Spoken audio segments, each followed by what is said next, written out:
Deuxième thématique, j'ai des douleurs. Est-ce que je dois m'arrêter de m'entraîner? Est-ce que je dois arrêter de faire les exercices qui me font mal? Est-ce que je dois attendre que ça passe? La première réponse que j'ai à t'apporter, frérot, si tu connais un kiné très compétent qui saura détecter ton problème et te donner les exercices qui vont être bénéfiques pour toi et ta guérison, va le consulter directement. Par contre, si t'es là, c'est peut-être parce que t'as pas trouvé de kiné pour te prendre en charge. Donc je vais te donner 2-3 pistes de réflexion qui peuvent te permettre de te guérir tout seul, ou au moins d'établir un bilan précis qui pourrait aider le kiné que tu vas consulter à détecter ton problème et à t'aider à le résoudre. Déjà, on va introduire pourquoi t'as des douleurs. Quand t'as une douleur quelque part, en général, c'est que ton corps t'envoie un signal pour te dire, frérot, si tu continues de me solliciter dans cet angle ou à cette intensité, tu prends des risques. À partir de cette étape, t'es pas encore blessé, mais si t'es un golemon comme moi et comme beaucoup de mecs, tu vas continuer de t'entraîner sur la douleur jusqu'à arriver à la blessure. Sauf que moi, je suis là aujourd'hui pour t'aider à prendre la meilleure décision et de t'éviter de traîner des douleurs sur le long terme. Si toi, là, tout de suite, t'as des douleurs à un quelconque muscle, une quelconque articulation, une zone ou quoi, réfléchis à ton dernier entraînement qui a sollicité cette articulation et dis-toi, est-ce que j'y suis pas allé trop fort? Est-ce que j'ai pas fait un saut trop grand d'une charge à l'autre et d'une séance à l'autre? Parce que oui, si t'as des douleurs, c'est probablement que t'as grillé des étapes sur ta surcharge progressive et c'est ce qui explique pourquoi tes tissus n'ont pas toléré la contrainte. Ou alors c'est juste que durant tes entraînements, tu vas dans des amplitudes auxquelles t'as pas accès, ou alors que t'es faible, instable ou raide dans ces zones. Dans tous les cas, la meilleure chose à faire, c'est de déterminer la douleur, d'où elle vient, en te posant les questions suivantes. Quel pattern de mouvement me fait mal? Ce pattern sollicite quelles articulations? C'est en début, en fin de mouvement? Est-ce que j'atteins facilement ces zones d'amplitude? Une fois que t'as exploré ces pistes, c'est simple, tu vas sur Google et tu vas trouver des exercices qui vont te renforcer dans cet angle, dans ce degré de liberté, cette articulation précisément qui te fait mal. Moi, je vais te donner un exemple simple. Quand je poussais au développé couché comme ça, j'avais une douleur à l'épaule, tu vois, précisément ici, genre acromioclaviculaire. J'ai consulté des kinés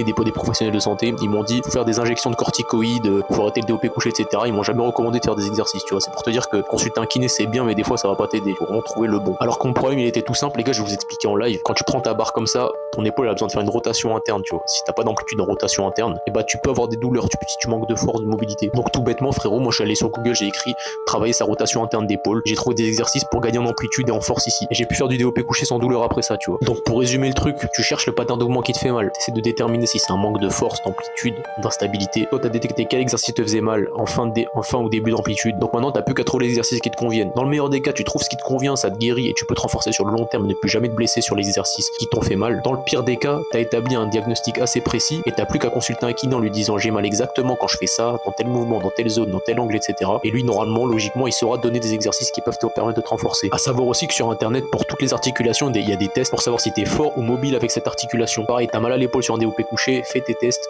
fais tous les tests en regardant sur internet et tu sauras si t'es mobile ou non, tu sauras si tu dois te renforcer dans tel angle ou pas. J'espère t'avoir aidé mon ref, partage cette vidéo à un mec qui est archi raide, un mec qui se blesse tout le temps, il comprend pas pourquoi alors qu'en fait il a juste perdu tous ses degrés de liberté et son corps ne lui permet plus de se mouvoir sans se blesser. Et nous on se dit à demain pour la troisième thématique, comment faire pour garder la motivation et partir au sport tous les jours quand il y a mauvais temps, quand j'ai la flemme, quand je suis fatigué, etc. Tu connais peut-être déjà la réponse parce qu'on apporte souvent la même, mais je vais essayer de t'apporter plus de choses et plus de nuances. À demain la team.